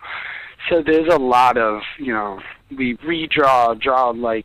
figure things out constantly, and like even through the house, we're constant. Like right now, every day, we put up new trees or we change this around because this doesn't work. It's always a constant forward-moving event. And we got tons of designers. All the designers have many workers building the thing. We probably have like 50 people building actual set pieces themselves. My art department alone, we had like 10 people working for us. The painting scenic department has like 6 people. Every night there's 25 actors in the house, 5 on hand to replace. We have everybody, the box office, the bar. We have a bar, so it's very fun. Everybody likes to get drunk before they go into a haunted house. Yeah, even on a daily basis, there's probably upwards of almost 100 people working on this thing, constantly making it work and go forward and make it better and scary every day, constantly. Even in the house, like each night, the director, John Harlicker, is the director of the house while it's running, and he's constantly in the house in costume and makeup, going around to the actors, seeing what they're doing, trying to tweak and make it a little bit better, add fresh new ideas constantly. So it's fair to say that this is not just 24-hour, but pretty much a year-long project for you guys. This is like your full-time job, right? Oh, definitely. Like, even if, like, they're not official meetings, I mean, my brothers and I, even when we hang out, we're like, I thought I had this dream last night of how to scare the crap out of people. Like, we just find ourselves constantly talking about it. You asked me earlier if, like, being haunted and scary things were always a part of our lives. Like, like I said, I always liked horror and I always liked those type of movies, but definitely in the past 8 years, it's, I love horror movies. I mean, I stay up till 5 in the morning sometimes just watching horror, like even the worst ones, like Black Sheep and these crazy, like foreign ones that aren't really scary, but they're just, it's a constant thing. Just because I think they're cool, like they have so much more like artistic weirdness to them a lot of times that like regular movies don't necessarily have, or regular events don't necessarily have. I mean, I build props and sets for other theater pieces a lot of times, but a lot of times you're just putting together an apartment bedroom, and it can be kind of boring. Whereas, like, somebody tells me they need, like, a pregnant woman that's 10 feet tall, and there's a giant baby coming out of her, and you need placenta coming out constantly. I mean, it sounds fun and creepy, but there's actually a lot of, like, weird design that you need to figure out, because you can't just have blood that touches the patrons. There's got to be a special type of blood that washes off the type of placenta that you're using. It's weird how much like very specific design needs to go into making even just a big pregnant woman. Like, it's not just as simple as just throwing it together. So I've learned a lot in the past 8 years just about design in general. Yeah, let me ask you, Aaron, you mentioned movies right now. Which one do you prefer, the Saw or the Paranormal Activity kind of scary movie? I love Paranormal Activity and like Blair Witch Project when you think that they're real. Yeah. And then everybody always blows it. And it's just like, I think they do that to like sell tickets. The original Saws are definitely better. I understand franchises. I mean, we're a franchise. But like I said, our haunted houses every year are completely different. Like last year was Superstitions. I really like old school horror films. I think still to this date, The Shining is like just alone even a really good movie. But I mean, it's a scary movie. Yeah. A lot of older films are really good to me because it's like you see the rawness about it, which is one of the things that a lot of people always liked about Our Haunted House and like about Our Haunted House, because there's this raw aspect to it. So like you said with the movies, I like the paranormal activity in like the original Saw, because you think you're actually watching something that might really be happening, and it's so raw. Yeah, I agree with you. I own the original Saw. I love that one. Have you seen the latest Paranormal Activity? I haven't. The 2? No, I haven't yet. No, they're on 3 now, actually. Oh, they are? Yeah. Oh, you can see how bad I am. Breaking news. I watched, which weird one did I watch? The Chupacabra. You know, I'll watch that sometimes before, like, the newest franchise horror movie sometimes. Just because it's like, I don't know, the originals are always almost better for every type of film. Yeah, I agree with you. And so again, we're talking to Aaron Haskell from Nightmare New York. This year, the theme is Fairy Tales, Nightmare Fairy Tales. And Aaron, what are the regular operating hours for the house? Right now, we are going Tuesday through Halloween, 7 to midnight or 6 to 1 a.m., and then we finish up after Halloween, the 3rd, 4th, and 5th. We go from 6 to midnight those 3 days as well. So we got 2 weeks left. We're chugging in there, but this is our big weekend. We're filled with crowds, filled with people wanting to be scared, filled with high energy. So it's actually, this week is what we look forward to all year long. Yeah, I bet, and definitely it's going to sell out. So go on our link section on geekspeakradioshow.com. I have a link to their website on there. You can get your tickets on there.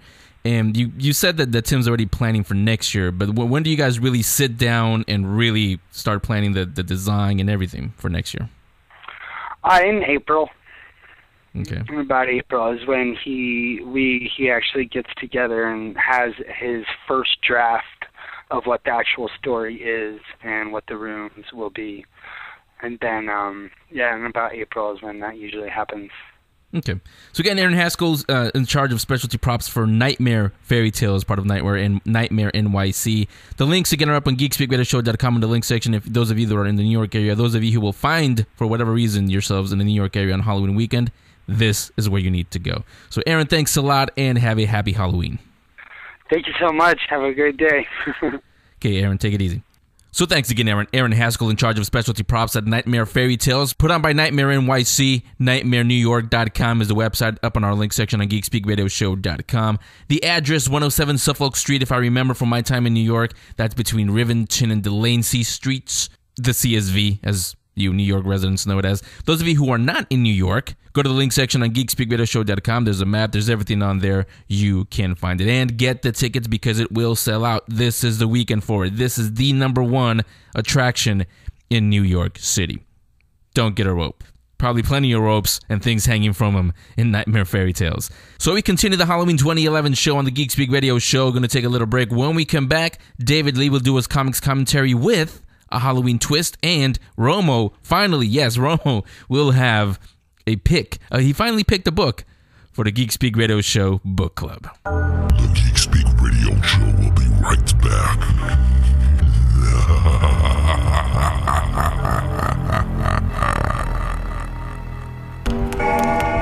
She tries to hide from us. We seek her out, the one who stole our lives. We will find her. We will have our revenge. She is cursed, as are you. The door to the other side has been ripped open. We are free, and you will die. This Halloween, the most haunted place in American history comes to light at Winchester Mystery House's all-new Fright Nights. Be ready to face your fate as you track your precarious way through the curse of Sarah Winchester Maze. And Halloween flashlight tours like never before. Save up to $20 on Slasher Savings Nights or go to Bay Area Togo's restaurants for $5 off your ticket. For more details or to buy tickets, visit WinchesterMysteryHouse.com or Winchester Mystery House box office. This is the house that fear built. 3 witches, what appears to be a castle and a black cat. If we weren't missing 2 officers and a third one dead, I'd say someone was playing an elaborate trick or treat on us. Trick or treat, Captain? Yes, Mr. Spark. You'd be a natural. I'll explain it to you one day. Let's get back to the Geek Speak Radio Halloween 2011 show. Here's Henry and Romo. It's close to midnight. Something evil's lurking in the dark. Under the moonlight, you see a sight that almost stops your heart. You try to scream. Welcome back to the Geek Speak Radio show. How can we do a Halloween show without that? I know. That's a perfect song. And especially when he turns into a zombie. Yeah, stop jumping around over there. What? Like, I can't dance or what? Yeah, when we hear this song, there's no way you cannot dance to that song. So welcome back to the Geek Speak Radio show, the Halloween show. So you went through our Twitter account. I did. Find any winners, any Twitter's followers? Yeah. Alexis Lindow from Campbell. Congratulations. +1. You got yourself tickets to... Yeah, we're not going to send you guys alone to this thing. Yeah, Winchester Mystery House Fright Night. And then we got Mark Guerrero from Watsonville. He won. But I realized something. What? We have 2 extra pair of tickets left. And I don't know what to do with them. No, you can't sell them. No? No. Oh, man. And what should I do with it then? I see the look in your eyes. No, you can't sell them. Just 2 pairs? This is for the 2 of them, right? Yeah, not, just not 2 the pairs 4? left. Because Yeah. we do have a winner for the 4 pair. Yeah. But just 2 pairs left. Well, I did say that the deadline was today. Yeah. I don't know. We'll think of Me something. and you go together again? We can, but it'd be fun. I don't want to use these tickets. These are for our listeners, not for us. Oh. Dang it. Tell you what, let's brainstorm. All right, I'll brainstorm. In the meantime, let us talk to our big winner. Huh. Not that he's tall or big or anything. I'm just saying the one that won the big prize, the 4 VIP passes to the Curse of Sarah Winchester Maze. Yes, and this year. Yeah, and this is a good story too. I'm really excited that this person won. We had you guys send us some stories to our Facebook. Our house is scarier than yours. Gotta say, you guys kind of surprised me actually because you didn't send too many stories, and I know you haven't because last year we had you guys share the stories, and you ever share a bunch of stories with us? Where were those this year? It could have gotten you some free passes to the. They're all on Mystery Twitter. House. That's why they're at. They're all following us. Yeah, so we did get a good one, and well, let's get him on the line. His name is Lion Bellamy Chew. Lion, you there? Yeah, what's going on, my friend? Just doing a show, and wanted to tell you that you have won 4 VIP tickets to the Curse of Sarah Winchester Maze. Wow, that is so badass. I have never been to that Fright Night, and I'm just really stoked and excited for that. Have you ever been to the Winchester Mystery House before? I'll be honest, I haven't, so I'm just pretty excited. See, you're just like Romo and myself. We've never been there before either. Now, the thing about these passes, though, they're only for the maze. They are doing the flashlight tour, but these don't include the flashlight tour, just so you know. However, they do give you priority line access, which in plain English means you don't have to wait in line. And you also have unlimited trips through the maze, so you can go as many times as you want through the maze. Yeah, and each time you go, it's different, too, so it's really a lot of fun. And badass. But wait, there's more. And you also get a goodie bag from us. It's going to be filled with a couple of souvenirs from the Winchester Mystery House. One, I'll tell you right now what it is. It's a replica of a 12-gauge bullet. It's not a real bullet, a replica. It's plastic. Roma was saying it's a shot glass. Yeah, it looks like it's a pretty cool shot glass, though. I'm saying it's just a souvenir. All right. That must be a really big bullet. Yeah, it is actually. But I'll leave it up to you to do whatever you want with it. And also, like I said, I won't give this one away. You'll see it when you get your prize pack there. Another souvenir from the Winchester Mystery House, where you can put another souvenir that you're going to get at the Curse of Sarah Winchester Maze. So, Lion, congratulations on that. Don't hang up though, because I want to talk to you about your story. Well, you tell it. You gave us the whole story, but give us a short version of the story. It's crazy, Like usually you don't really believe in things like that. Well, some people don't, but I'm a firm believer in the spirits and just weird energy all around. But just long long story short, my aunt, she had a house in Vallejo, and back in the 1850s, around when Vallejo was just founded, she had this house, and she had tenants, and this lady and her daughter were staying there, and the lady's daughter, she just died of pneumonia, I believe, and the mother was just grief stricken. She didn't know what to do, and when you lose something really dear to you, you try to hold on to it no matter what, even if you can't hold on to it. So she literally took the hair and the eyebrows off her daughter after the funeral, and put it on a doll that she stitched together. And, see, before you go on, let me interrupt you. That part right there alone is creepy enough. Yeah, it is. That is just pretty freaky. Like, who would do that, right? Yeah. I mean, dolls enough are creepy, but the fact that she got the hair from her dead daughter and sewed it to a doll, that just that's the icing for the cake. Yeah, but that is. But like I said earlier, but there is more. So go ahead with that line. Well, wait, there's more. So. Yeah, after that, time flies, and the mother deceases. Before that, she had her daughter in a glass casing on top of the fireplace. She would knit, and so she could always see her daughter smile and everything. And the doll was stitched a smile and everything. It was pretty crazy. But back to the main part. The mother dies of old age after a bunch of years and everything. Then there's some new tenants, that go into my aunt's house that take it over, and honestly their stay was very short-lived because something really freaky happened. Tried to go to sleep the first night, and they hear a big crash. Sounds like glass. They just look around with the flashlight, and all they see is like a big mess of glass next to the fireplace. But they remember, there was a doll in there, but they couldn't find the doll anywhere in close proximity at all. So they look around, and all of a sudden they see the doll next to the front door, as if the doll was trying to get out or something. And then they pick it up, and then they touch it. The face is all wet, as if there's as if the doll was crying, and the smile that was stitched in wasn't a smile; it was a sad face. Have you ever, since it belonged to your aunt, have you ever returned to that house? I've actually been there.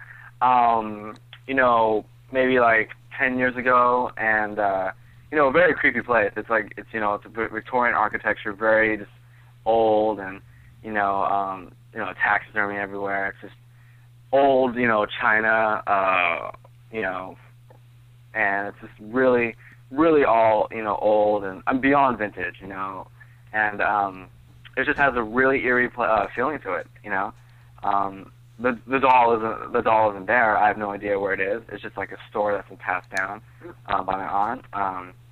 But the place, it seems like it's still inhabited by some spirit. Could be the girl, Yeah. So.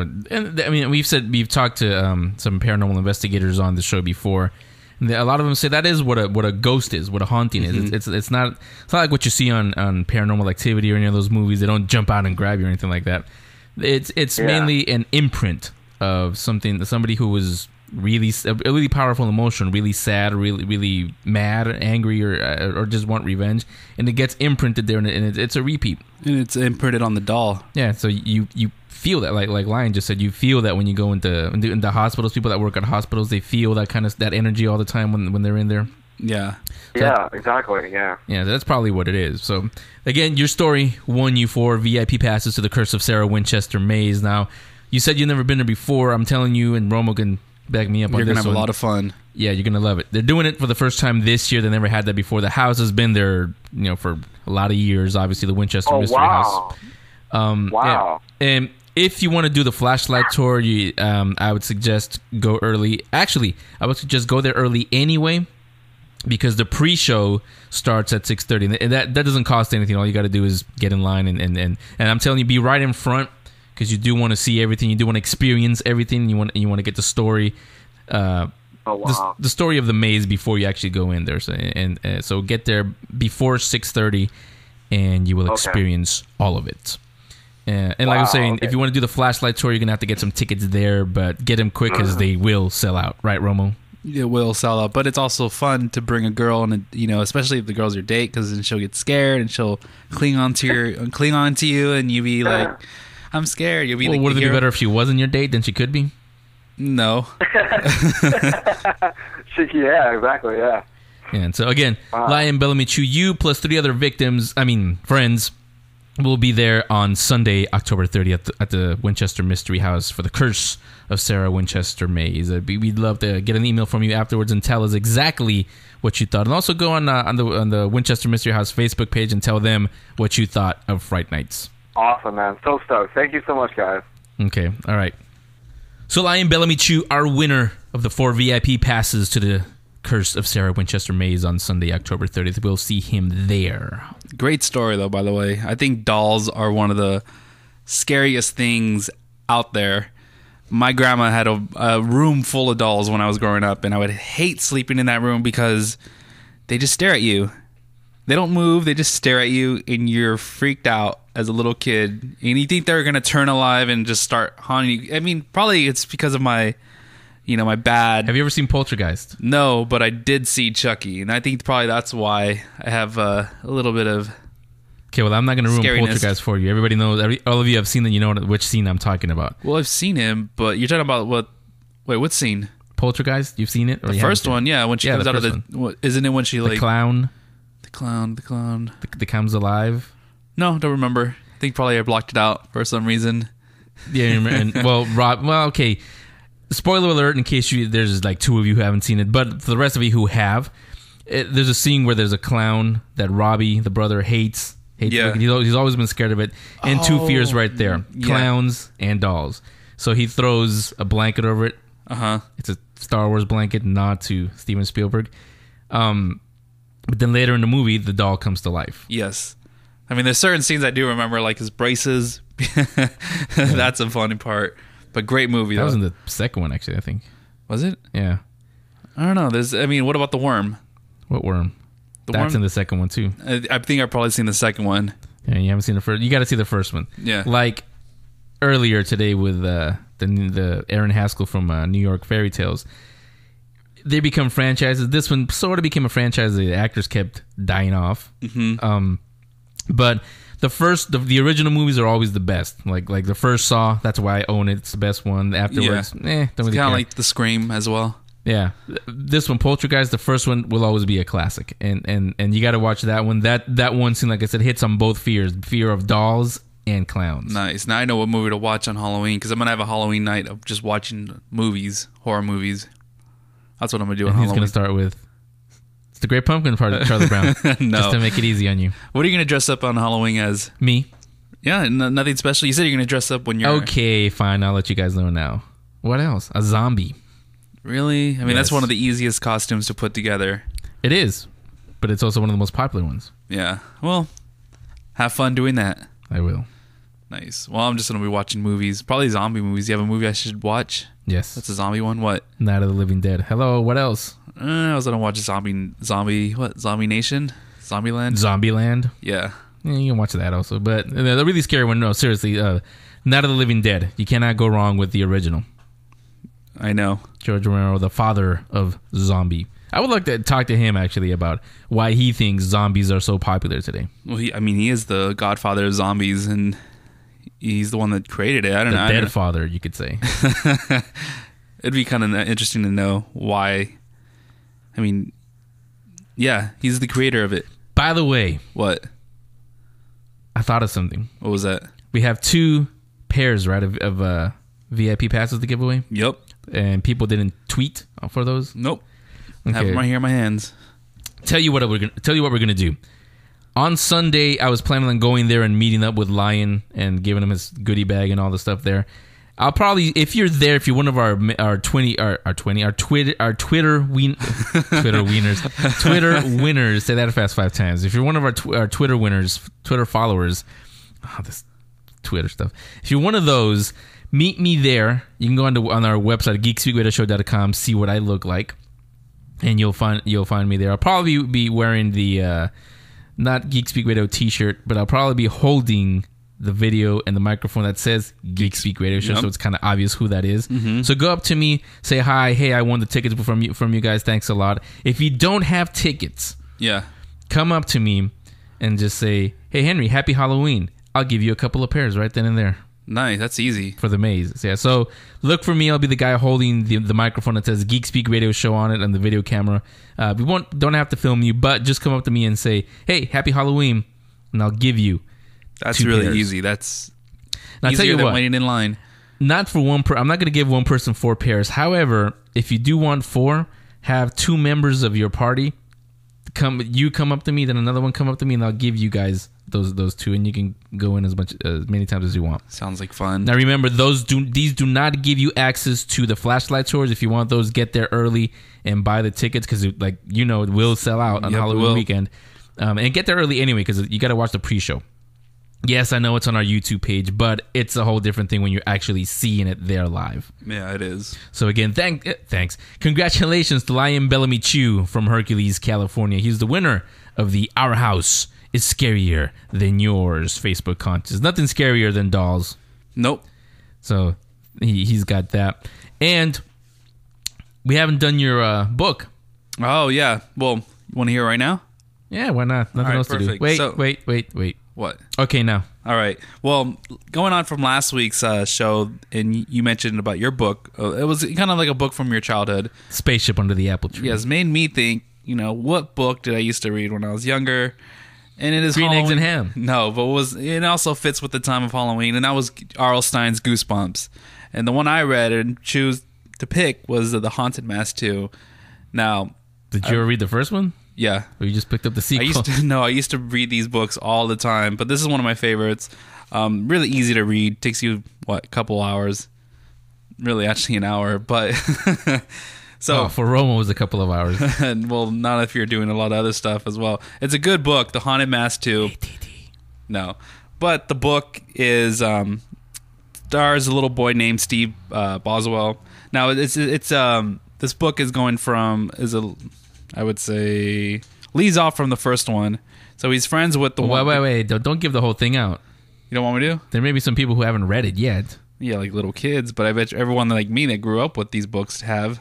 Oh, you know how much I love spoilers. So no spoilers. No, don't give the whole thing away. All right, well, how about I just say this? It's kind of like... The Death Star blows up and Rocky wins. No. It's kind of like Peter Parker's story with the symbiote. Symbiote. You know how he couldn't get the black suit off? It's the same thing with this mask. Boy puts it on and he can't get it off. Has to find a way throughout the whole book to get it off. I think Marvel has a case then. Huh? I think Marvel has a case then. Ooh, no. Well, what came first? The chicken or the egg? No, the symbiote or the haunted mask. Well, what year did it come out? This is from the 90s. So 94, 95. The symbiote story? No, the haunted 88. mask. Ooh, yeah, there's actually, you're onto something. Nah, look what you've done. Uh-oh. Sorry, R.L. Stein. Yeah, your favorite author, now you got him in trouble. But anyway, yeah, go ahead with your pick. Oh, yeah, so The Haunted Mask 2. He's causing trouble, this kid. No, I'm not. One of my favorite books. Like I said, this kid, little boy Steve, gets his, wants to show off a scary mask, the scariest mask you'll find for Halloween. Ends up wearing this old man with a spider hair mask. And then, it starts taking control of his life and then making him become an old, tired, and evil old man. Really funny book. Really scary, especially... I feel like that sometimes now, actually, now that I'm getting older. What? It's just spider hair and scary old man. No, but for me, it was more of a nostalgic book because I used to read the whole collection of R.L. Stein's Goosebumps. A lot of fun. So that's my book. So it's up on the links will be up on the Geek Speak Radio Show book club section. You guys want to suggest some, you can do so. Books at geekspeakradioshow.com. Again, horror, sci-fi, fantasy, mix up of those, biographies, memoirs. We had those. I was going to read The Omen, but I just couldn't find that book for some reason. Gee, I wonder why. Look what season it is. Yep. Just wait a couple more weeks and they'll all be there. All right, we'll do. Speaking of books, thank you very much to our guests. Let's start off with Halloween Nation, behind the scenes of America's Fright Night. Leslie Pratt Bannatyne, the author, and Halloween expert. And her website, iSchool Halloween, you know how they have the I Heart whatever. Yeah. She did a funny play on that. She has a school there. You see it there. iSchoolHalloween.com is a website on there. That's cool. Also in New York, Aaron Haskell, Nightmare New York. This year the theme is Nightmare Fairy Tales. You wouldn't think that, but thanks to NBC, Grimm, thank you. Now we do think of fairy tales. Once Upon a Time. That's a scary story. Yeah, scary. Nah, not really. What else do we have? Oh, how can we forget this one? The Walt Disney Family Museum. Don't forget, first, this weekend, Halloween weekend, they have something very special going on. Hallowscreen, which is 9 cartoons. Of course, Disney themed, but Halloween themed also. They are The Skeleton Dance, The Goddess of Spring, Hell's Bells, Night on Bald Mountain from Fantasia. Everybody knows that one. Pluto's Judgment Day, The Mad Doctor, The Old Mill, The Adventures of Ichabod and Mr. Toad, and Trick or Treat. That's happening October 29th through the 31st. And don't forget also on the 30th at the Walt Disney Family Museum, the Halloween Spooktacular from 1 to 4 p.m. Crafts, Pin the Skull on the Skeleton, Spooky Walk, in a costume parade. Yeah, do come in costume, old and young. And that will be only on Sunday the 30th from 1 to 4 p.m. And let me take this time also to tell all of you, starting next month, starting November 1st, go to our Facebook page, Geek Speak Radio Show. Go to our Facebook page and you will see it transform. We also do it on the main GeekSpeakRadioshow.com webpage. You're going to see it transform magically into all Disney. Really? Why? Why? Because we're going to be giving away passes to the Walt Disney Family Museum for you. Makes sense. Give you 4. 2 adults, 2 children. It's a family now. Nice. Really perfect event for families, kids, everyone. Yes. And I would suggest start going. Save your tickets when you the people who get it the first week. Save your tickets. Go on November 5th because that's when their new exhibit, the Christmas card exhibit, comes in. Yeah. Christmas cards from all the Disney legends. None of them, however, have a Disney theme or Disney character to them. So that should be interesting to see. And if you haven't been there, well, now it's your time to go. Yes, it's not. It is Disney because you can't separate Disney, Mickey Mouse, and all that from Walt Disney. But it is, like I mentioned during the interview, more Walt Disney story. The coolest thing, spoiler alert, those of you who haven't seen it. The coolest thing is towards the end of the tour, there's a huge model of Disneyland. What? Actually, what Walt Disney wanted Disneyland to look like. Kind of like what in the Iron Man movie when... Yeah, like that. Except I don't think this one has an arc reactor in the middle. So, again, November 1st, you guys can go to our Facebook page and on our main GeekSpeakRadioshow.com webpage, and you will see the transformation from Halloween to the holidays. And we will have passes to give away for you guys for the Walt Disney Family Museum. All the details will be up November 1st, so be on the lookout for that. So, that's Halloween. Yeah. This is Halloween. This is Halloween weekend. I'm excited. This is my time of year. Are you going to give out candy? No, I'm going to eat it. Me too. Now, let me go get my costume ready, and I will shuffle off to get that candy, and we'll see you next week. That's it for this year's Halloween show. Come back next week for another exciting Geek Speak Radio Show episode. Until then, follow us at Geek Speak Radio 1. That's the number 1. Become a fan on Facebook. And listen to archived shows and other special videos on youtube.com/geekspeakvideos. And, oh yeah, happy Halloween from all of us at the Geek Speak Radio Show. To my surprise, he did the mash. He did the monster mash. The monster mash. It was a graveyard smash. He did the mash. It caught on in a flash. He did the mash. He did the monster mash. This is the Geek Speak Radio Show.